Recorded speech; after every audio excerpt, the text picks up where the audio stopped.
सिर्फ one point agenda इनका, किसी तरह इनके करप्शन के केसेस से मैं इनको छोड़ दूं। मेरा ये आपके सामने मैंने कौम को पहले दिन वादा किया था, दुनिया इधर उधर हो जाए अगर मैंने इनके करप्शन के, आज ये जो चाह रहे हैं ना, ये हमें ब्लैकमेल कर रहे हैं फैटफ के ऊपर, अगर मैंने ये कर दिया, मैं इस मुल्क से सबसे बड़ी गद्दारी करूंगा। मेरी गवर्नमेंट चली जाए वो मुझे मंजूर है, लेकिन इनको अगर मैंने करप्शन केसेस से निकाल दिया, मैं अल्लाह को जवाब दूं।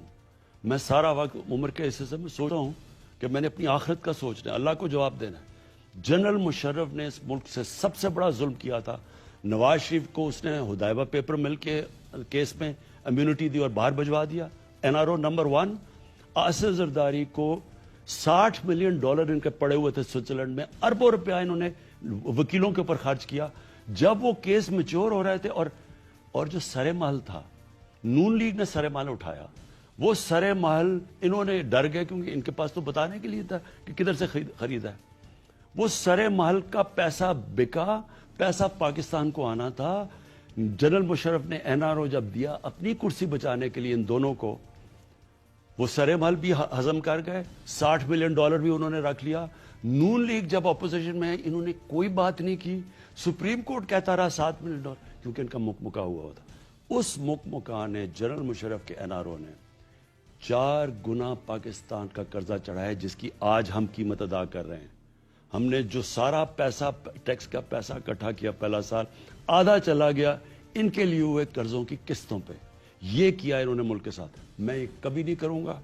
जो मर्जी हो जाए, ये जितनी मर्जी ब्लैकमेल करें, इन सारों का जब तक एहतसाब नहीं होगा, ये मुल्क आगे बढ़ ही नहीं सकता। प्राइम मिनिस्टर साहब, आपको कई दफ़ा मेरे ख्याल 2 साल में कहा गया कि मुल्क को सियासी इस्तेकाम चाहिए, पॉलिटिकल स्टेबिलिटी चाहिए, अपोजिशन के साथ बैठना चाहिए। तो आपने ये आर्गूमेंट बाय किया है? देखिए, मुझे तो पहले दिन से पता था, इनसे जो मैसेजेस आ रही थी, आराम से इनसे हम बात कर लें, NRO दे दें, बड़े आराम से 5 साल निकल सकते हैं। कोई शोर शराबा नहीं, अच्छी अच्छी असेंबली में हम तकरीरें करें सारे खड़े होके, सारे जमहूरियत को बचा रहे हैं मिलके। इनकी चोरी बचाने की थी ना। देखिए, कॉम्प्रोमाइज ही करना होता है। कॉम्प्रोमाइज जिंदगी का हिस्सा है।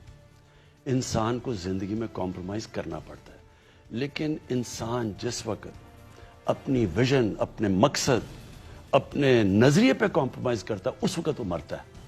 जो भी कभी भी आप अपने, जिस तरह हमारे नबी सल्लल्लाहु अलैहि वसल्लम की हम सारी जिंदगी, हमें कुरान में कहा हुआ, उनकी जिंदगी से सीखो। सुलह हुदैबा एक अपने मकसद पे पहुंचने के लिए कॉम्प्रोमाइज थी, लेकिन जब उनको कोई किसी ने कहा ना जी कि अपने एक खुदा पे कॉम्प्रोमाइज करो, तो उन्होंने कहा चांद एक हाथ में दो और सूरज एक हाथ में, फिर भी वो अपने मकसद पे कभी नहीं कॉम्प्रोमाइज करते। इनको NRO देना हमारे नजरिए मकसद पे कॉम्प्रोमाइज होगा। प्राइम मिनिस्टर साहब, हुकूमत की 2 साल कारकर्दगी, उसको आप किस तरह से इवेल्युएट करते हैं? मैं समझता हूँ जी कि पाकिस्तान बड़े मुश्किल वक्त से निकला है।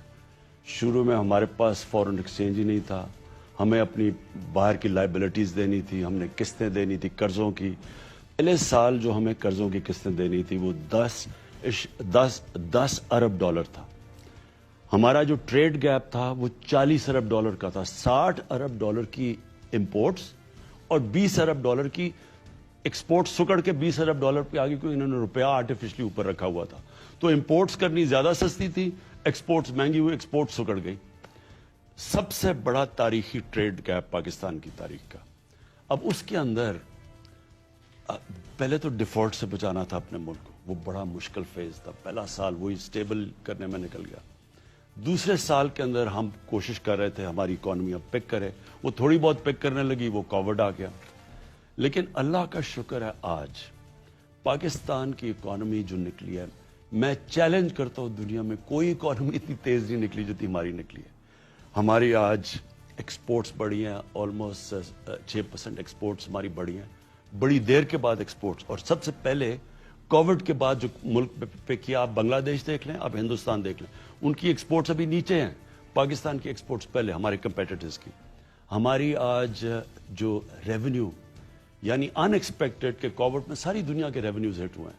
हमारा रेवेन्यू जो जुलाई में था, जो एक्सपेक्ट कर रहे थे उससे ज्यादा हुआ है। इस वक्त हमारी स्टॉक मार्केट ऊपर क्यों जा रही है? लोगों को होप नजर आ रहा है।